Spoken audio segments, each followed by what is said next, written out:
अस्सलाम वालेकुम। दिन भर की खबरों, तज्जियों और जायज़ों के साथ मैं हूँ उज़ैर मलिक। नाजरीन, भूख, इफलास, बेरोजगारी बढ़ती जा रही है, जिससे नौजवानों में मायूसी, नाउम्मीदी फैलती जा रही है। गुर्बत जानों की दुश्मन बन चुकी है। पाकिस्तानी तलाशे रिस्क में जिंदगियों से हाथ धोने लगे हैं, जबकि तेज रफ्तारी ने 30 से ज़ायद खानदान उजाड़ दिए। हुकूमती नाकिस पॉलिसियां पेट पर भारी पड़ने लगी।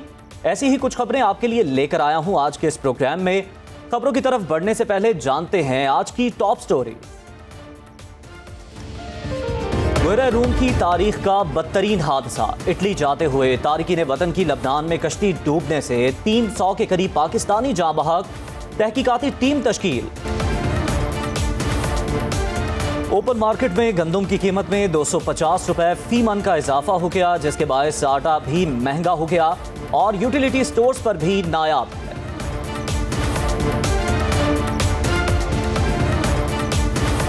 और लाहौर की मवेशी मंडियां सुन्नत इब्राहिमी की अदायगी के लिए कुर्बानी के जानवरों से सज गई। जानवरों की कीमतें ज्यादा होने से खरीदारी का रुझान कम है। नाज़रीन, प्रोग्राम में हम अपने पहले और सबसे अहम मौजू की जानिब आते हैं। इंतहाई अफसोसनाक, दिल खराश, दिलदोज़ वाक़या पेश आया।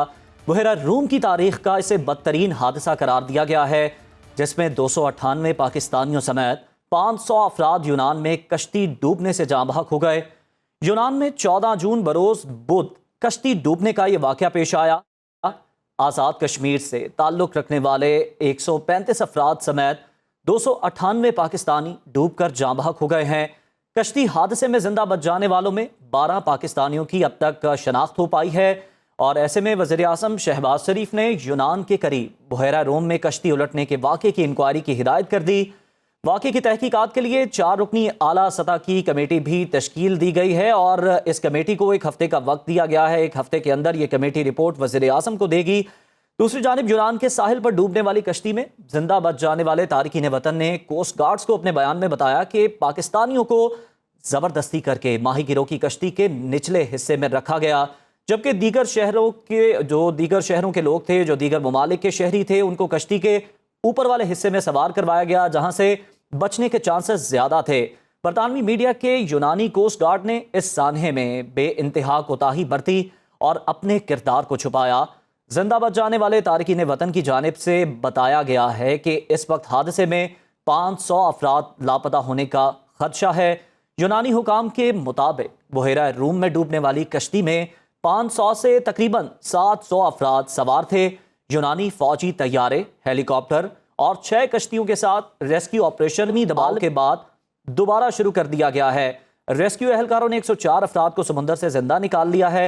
इस अफसोसनाक वाक़े पर वज़ीर आज़म शहबाज शरीफ ने आज मुल्क भर में यौम शोक का ऐलान कर रखा है और इंसानी स्मगलर्स के खिलाफ क्रैकडाउन और वाक़े की तहकीकात का हुक्म दिया है।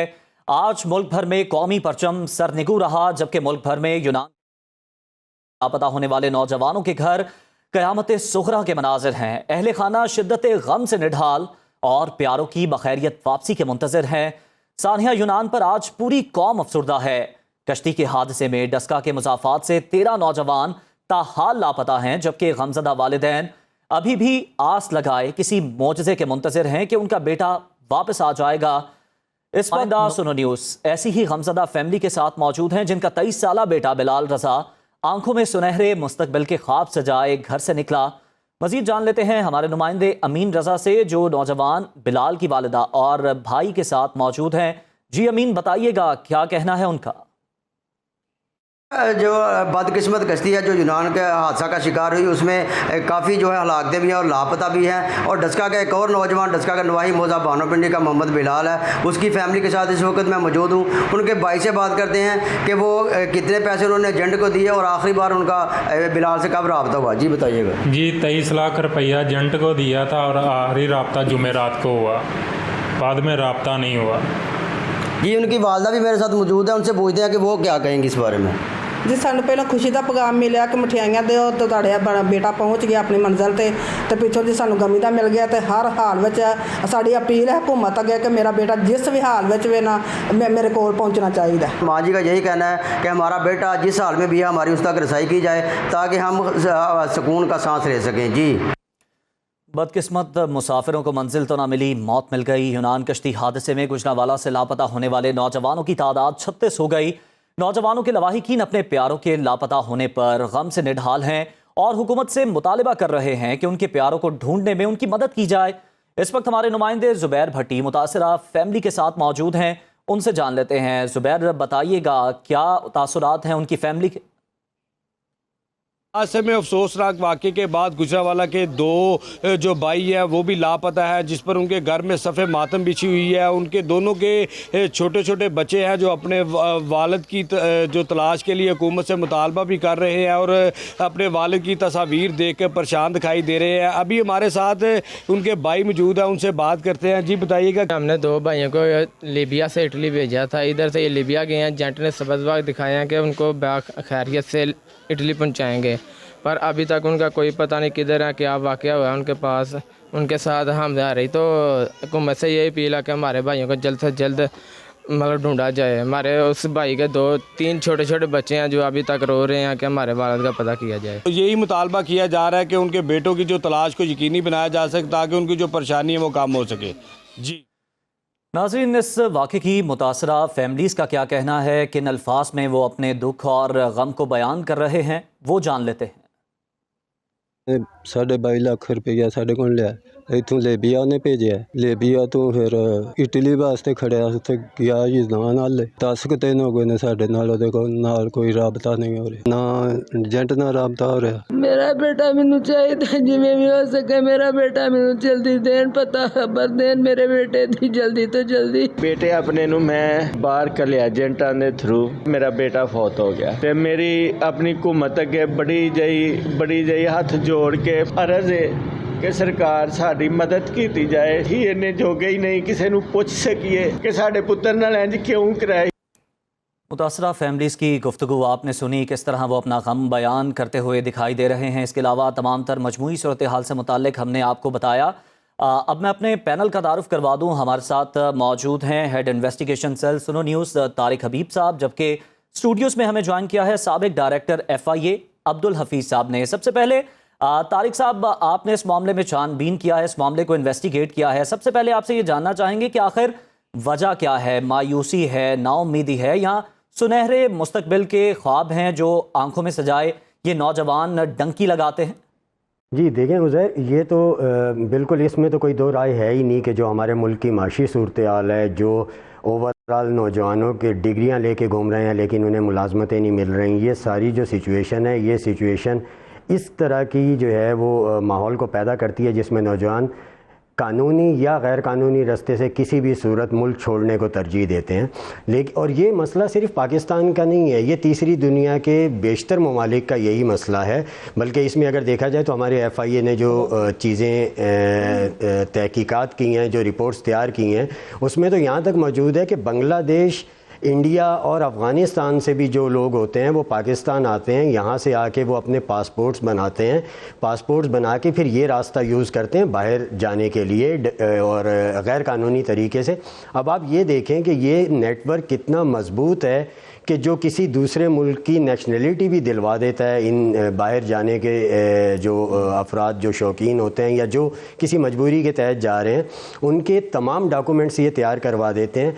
इसके लिए पहले हमारा ऐसा नहीं है कि हमारी FIA जो है वो इसके ऊपर बहुत काम कर चुकी है, बहुत चीज़ें जो है वो सामने आ चुकी हैं और मज़ीद काम भी जारी है, लेकिन इसके जो रास्ते थे वो भी जो है वो इनकी FIA की रिपोर्ट्स में हमें बताए गए और वहाँ से पता चलता है कि साउथ अफ्रीका जाने के लिए ये यहाँ से जो है वो कराची एयरपोर्ट को इस्तेमाल किया जाता है और मुसाफिर जो है वो लो प्रोफाइल मुसाफिर बरास्ता कीनिया, तंजानिया, लावी, ज़ैम्बिया, मोज़म्बिक जो है वो विज़िट वीज़े पर जाते हैं और वहाँ से वो जाली ताजिर बनकर जो है वो ऑन अराइवल वीज़ा हासिल करने के बाद वहाँ से ज़मीनी रास्ते के ज़रिए गैर कानूनी तौर पे अफ्रीका में दाखिल होते हैं। इसी तरह ऑस्ट्रेलिया जाने के लिए जो है वो इंडोनेशिया और मलेशिया जाते हैं और वहाँ छोटी कश्तियों के ज़रिए डंकी लगा के जो है वो ऑस्ट्रेलिया दाखिल होने की कोशिश की जाती है। अमेरिका जाने के लिए अर्जेंटीना और कोलंबिया का रास्ता यूज़ किया जाता है। आप हैरान होंगे कि एक रिपोर्ट ये भी सामने आई है कि साइबेरिया का रास्ता भी अमेरिका में दाखिले के लिए इस्तेमाल किया जा रहा है। मतलब इससे आप ایک کانسیپٹ جو ہے وہ سامنے آتا ہے کہ حالات تو اتنے خراب ہیں ہی، لیکن یورپی ممالک کی طرف جانے کا رجحان اتنا بڑھ چکا ہے اور ایسا کریز جو ہے وہ نوجوانوں میں پیدا ہو چکا ہے کہ وہ ایک بڑی رقم دینے کے بعد اپنی جان داؤ پر لگانے کے لیے بھی تیار ہیں کہ وہ دوسرے ممالک کی جانب سفر کریں اور جو روٹ وہ اختیار کرتے ہیں۔ طارق صاحب آپ نے اس سے متعلق ہمیں بتایا، آپ ہمارے ساتھ ہی موجود رہیے گا۔ عبدالحفیظ صاحب، میں آپ کی جانب آؤں گا، آپ سے یہ جاننا چاہوں گا کہ جس طرح سے طارق حبیب صاحب نے یہ بتایا کہ کون کون سا روٹ اختیار کیا جاتا ہے، کون کون سے طریقے ہوتے ہیں، نہ صرف پاکستانی بلکہ وہ بتا رہے تھے کہ ترقی پذیر ممالک کے جو افراد ہیں وہ بھی یہاں آ کر یہاں سے ڈنکی لگاتے ہیں، تو ایسے میں ایف آئی اے کیا کر رہی ہے، کیا کردار ہے، کس طرح سے ان لوگوں کی امیگریشن ہو جاتی ہے یہاں سے؟ اس میں عزیر ملک صاحب بہت مہربانی، شکریہ۔ آج پورے ملک میں ایک سوگ کا سماں ہے اور یہ بڑے دکھ اور تکلیف والی بات ہے۔ ہمارے گورنمنٹ سطح پہ بھی آج سوگ منایا جا رہا ہے۔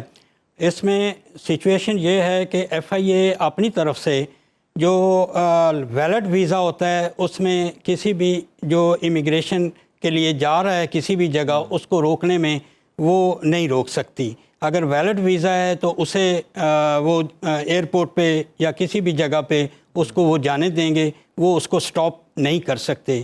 لیکن عبدالحفیظ صاحب، جعلی ویزوں کا بھی تو معاملہ ہے اس میں۔ جو جعلی ڈاکومنٹس یا جعلی ویزا ہوتا ہے وہ اریسٹ کیے جاتے ہیں اسی وقت، اور اس وقت ان کو وہ اریسٹ کر کے وہ ہمارے جو سرکل ہیں وہاں پہ چلے جاتے ہیں، اور وہ ایسا کبھی بھی کوئی واقعہ شاذ و نادر ہے کہ کوئی جعلی ڈاکومنٹس پہ غلطی سے کوئی نکل سکے۔ ادروائز اب جو آئی بی ایم ایس اور دوسرا یہ سلسلہ ہے کمپیوٹرائز ہے سارا، اس میں نکلنے کا جعلی ڈاکومنٹس پہ بہت مشکل ہے۔ پہلے جو ہمارا 905 کلومیٹر کا ایریا تھا، ایران کے راستے لوگ ادھر نکل جاتے تھے بلوچستان سے، وہ بھی ہو چکی ہے، اپنے وہ لگائی گئی ہے، باڑ لگائی گئی ہے اس کو، تو اس سلسلے میں وہ بھی کافی حد تک ادھر سے بھی کام سٹاپ ہو گیا ہے۔